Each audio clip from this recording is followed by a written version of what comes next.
It's a plant. A what? I don't know what that is. It's always lying there. Benny? Arne, first of all, Virgil said after Tuesday night that he still doesn't know what's happening next season. When do you need to know? When do you want to know what's happening with those three players and who's staying? I don't know what's happening next season as well, in terms of results. But that's not what you mean. The only thing I know is that I want Virgil to be here next season, and all the rest is talks about contracts, and that's not what I do over here. Is it impacting planning at all for next season? Oh, interesting way of asking things. No, it doesn't. Not for me. No. Looking ahead to this weekend now, squad-wise, I'm guessing Trent probably out. Konaté, though, is he fit? And therefore, at right back as well, is it a straight choice between Jarell, maybe Endo could play? Yeah, I think maybe even Curtis can play there, but and you can also play with a left-footed defender on the right side, which is what Newcastle are doing at the moment, but then on the opposite. So Trent is indeed not available. He will not be there at the final, but he's still to be assessed for how long it's going to take, but we do expect him back in the end of the season. And what about Ibu Konaté? We didn't train yesterday. We were a day off, and the day before was recovery. So I expect him to train with us today, but let's see how he is. Obviously, it's the chance for you to deliver your first trophy, the first opportunity as well. What would that mean to you to get the job done now, particularly as a response to the disappointment of Tuesday night as well? Oh, not about the last thing. That has nothing to do with that. If we win or lose the final, in both situations, it will be a disappointment that we lost against Paris Saint-Germain. We're out of that tournament. But you play games like this, like against Paris Saint-Germain and like against Newcastle now, to win it. And that's also what we're trying to do. And we're really looking forward to it. To playing a final again, because you cannot take a final for granted, especially not in this country with so many good teams involved in every cup competition. So we're looking forward that we are part of it. And if you are part of it, of course, you want and try to win it. But that's probably what Newcastle wants as well. Thank you. Hi, Arne. The players, or a lot of players in the squad, have had their ups and downs over the years. Is it easy for them, because of that experience, to pick themselves up to go into a final, or do you need a little bit of, do you need to kind of put their arm around them and say, let's go again kind of thing? No, that is the good thing about where we are in the league, and the good thing about where we are now in the League Cup. So that it's a final. Everybody likes to play a final, wants to play a final. That's why, one of the reasons why we go out of bed every morning and come here to train, because you want to win trophies, and this is a chance to win a trophy. So we're looking forward to that. And our league position is, of course, also a reason for us to keep on going. I've said it before. If you have to leave the tournament, I prefer to go out in the manner we did against Paris Saint-Germain than in the manner we did it against Plymouth. So I couldn't have asked for more for the players. Their intensity levels were the highest they've been this season. I think the way we started the game, we forced them to so many mistakes. We created a few very good chances, which we usually score. Yeah, I also liked the game because it was pure football. What it was about. So I've seen so many games recently and during my life where it's all about time delaying and dives and pretending to be injured and then continue. This was two teams wanted to go all in, attacking wise and pressing wise, without anything to add, just pure football. And again, big compliment for Paris Saint-Germain that they were able to beat such a strong Liverpool team. Some of the players looked physically tired on Tuesday, later on in the game. Have you got any worries over the physicality of it all? But the Liverpool players have gone through lots of extra times in these finals before as well, so you got no worries about that if it does go into extra time. So. I think it's in the end quite normal that players are tired in extra time, especially if the 90 minutes were so intense. So and you don't get the reward for that. But I think I made 5 changes. So 5 of the 11 that were on the pitch, and you can exclude the goalkeeper. So 5 out of 10 could never be tired. So I don't think that was the reason why why Paris Saint-Germain was better in the last half hour than in the first 90. That had, in my opinion, nothing to do with us being tired. But the players are able. There are 4 days in between to play Sunday again. Definitely.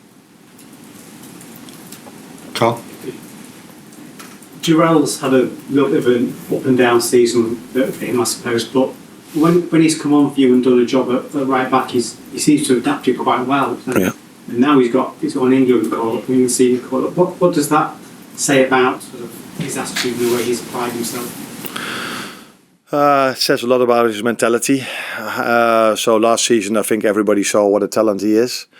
Then the season started with him starting, and I changed him, as we all know, against Ipswich. And Ibu and Virgil were and are such a strong combination that he didn't play a lot. But every time he had to play, except maybe for the first 1 or 2 games.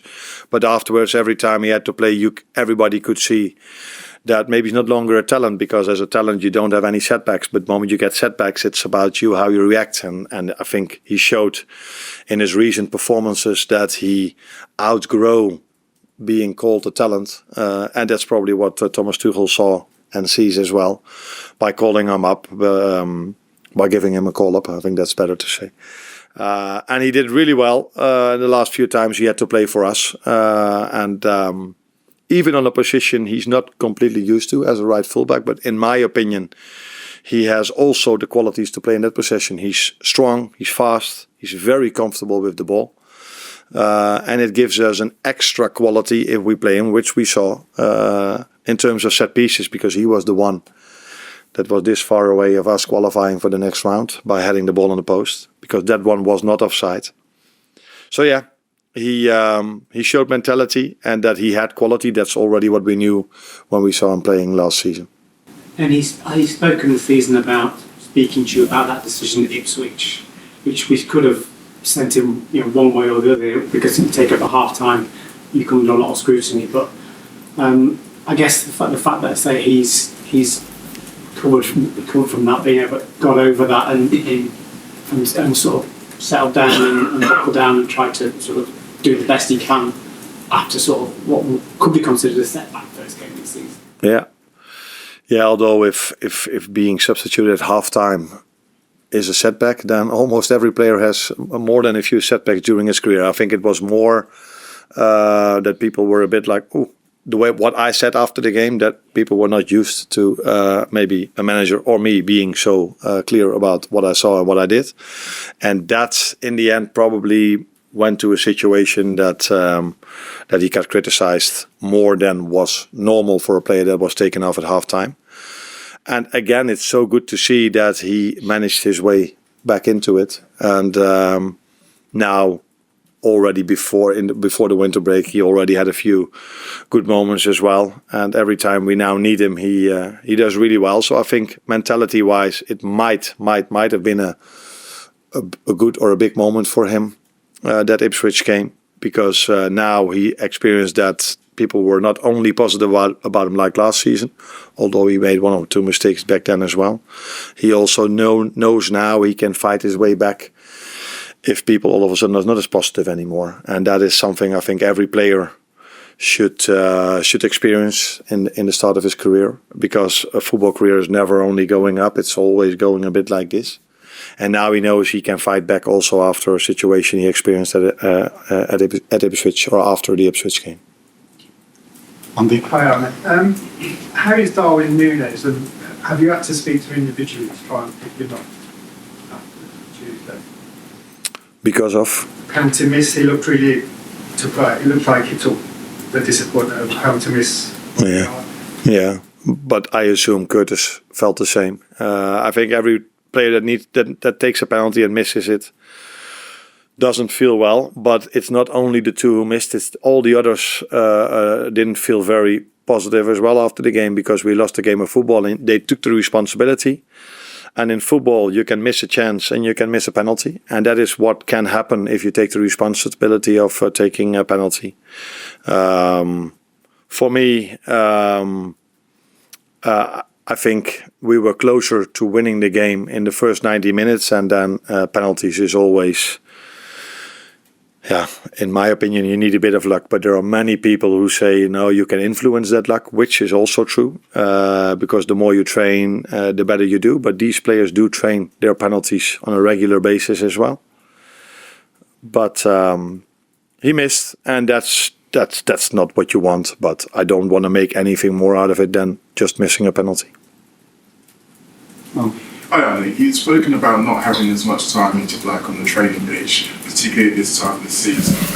How much has that hampered the ability for those who maybe not played as much as they like to kind of force their way into your plans? And thinking of, obviously, Harvey Elliott's been able to get into some minutes recently, but I think of someone like Federico Chiesa as well. If you're not on the training pitch, how much opportunity does he get to impress you and maybe force his way into your plans?